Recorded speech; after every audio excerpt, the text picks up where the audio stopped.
Yang terhormat kepada Bapak Dr. Andes Imron HRMM selaku Dewan Penguji pertama. Yang saya hormati Bapak Syahrul Effendi SEMM selaku Dewan Penguji 2. Yang saya hormati Bapak Dr. Iman Sofyan Suryawinata SEAK MBA MCom Hons CA CPC selaku dosen pembimbing. Perkenalkan, saya Agnes Indriana dari Program Studi S1 Manajemen akan mempresentasikan hasil penelitian dengan judul Analisis Dividen Diskon Model untuk penilaian nilai wajar saham dalam pengambilan keputusan investasi saham di pasar modal. Studi empiris terhadap perusahaan subsektor perbankan yang terdaftar di Bursa Efek Indonesia.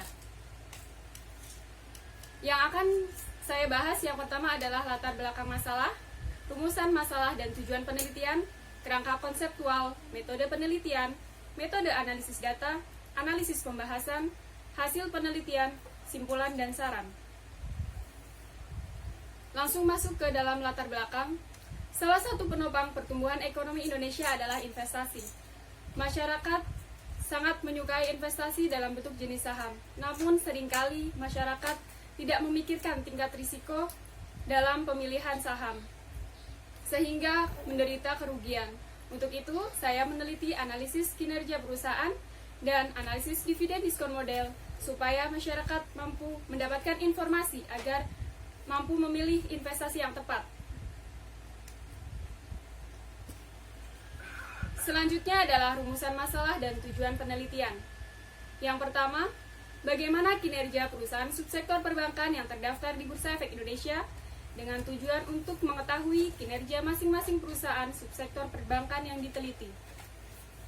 Yang kedua, bagaimana kondisi pertumbuhan dividen pada perusahaan subsektor perbankan yang terdaftar di Bursa Efek Indonesia dengan tujuan untuk mengetahui kondisi pertumbuhan dividen bagi saham-saham perusahaan subsektor yang diteliti.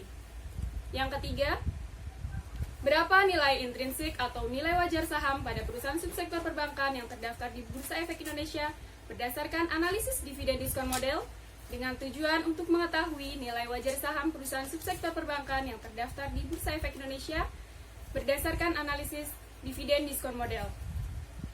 Yang keempat, bagaimana pengambilan keputusan investasi saham di pasar modal pada perusahaan subsektor perbankan yang terdaftar di Bursa Efek Indonesia berdasarkan analisis dividen diskon model dengan tujuan untuk mengetahui cara pengambilan keputusan investasi saham di pasar modal berdasarkan analisis dividen diskon model. Untuk kerangka konseptual dalam valuasi saham dividen diskon model, yang pertama adalah menganalisis kinerja perusahaan dengan menghitung prospek dan proyeksi dividen, growth dan expected dividend. Selanjutnya, menganalisis biaya modal ekuitas dengan metode CAPM, Capital Asset Pricing Model. Setelah itu menghitung nilai wajar saham yang kemudian akan dibandingkan dengan harga pasar yang nantinya akan mendapatkan hasil apakah saham tersebut dalam kategori under value, fair value, atau over value. Ketika under value, maka rekomendasi yang diberikan adalah membeli saham tersebut. Ketika fair value, maka rekomendasi yang diberikan adalah menunggu. Menunggu untuk turun ketika ingin membeli, menunggu untuk naik ketika ingin menjual. Dan over value, rekomendasi yang diberikan adalah menjual saham tersebut. Untuk metode penelitian, teknik pengumpulan data adalah data sekunder dari Bursa Efek Indonesia melalui website resmi IDX dan Otoritas Jasa Keuangan serta Bank Indonesia. Untuk teknik pengolahan data menggunakan Microsoft Excel 2013. Untuk objek penelitian adalah perusahaan subsektor perbankan periode 2015 hingga 2019. Dalam populasi penelitian adalah perusahaan-perusahaan yang termasuk dalam indeks LQ45 periode Mei sampai dengan Juli 2020. Dengan sampel penelitian 5 perusahaan perbankan konvensional yang terdapat di indeks LQ45.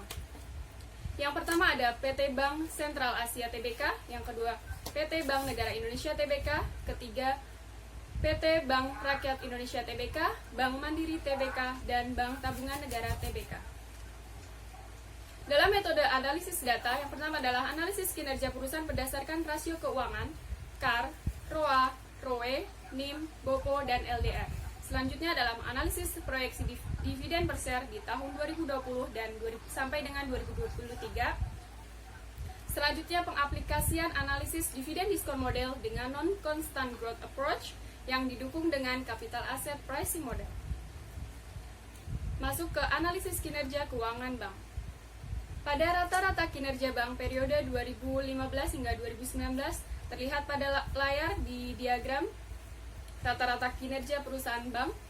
Untuk rasio KAR tertinggi adalah saham BBCA dan terendah adalah BBTN. Untuk rasio ROA tertinggi masih BBCA, terendah BBTN. Untuk rasio ROA tertinggi adalah BBRI, terendah BTN. Kemudian rasio NIM tertinggi adalah BBRI, terendah adalah BBTN. Untuk rasio BOPO terkecil adalah BBCA, tertinggi adalah BBTN. Untuk rasio LDR tertinggi adalah BBTN dan terendah adalah BBCA. Berdasarkan pengembangan peneliti membuat penilaian peringkat berdasarkan scoring untuk rata-rata rasio kinerja keuangan bank. Untuk skor tertinggi sebesar 5 dan skor terendah sebesar 1. Bisa lihat di layar pada perbandingan kinerja antar bank tahun 2015 hingga 2019. Bisa dilihat untuk peringkat pertama adalah Bank BCA dengan total skor 28 dan peringkat kedua BBRI dengan total skor 26.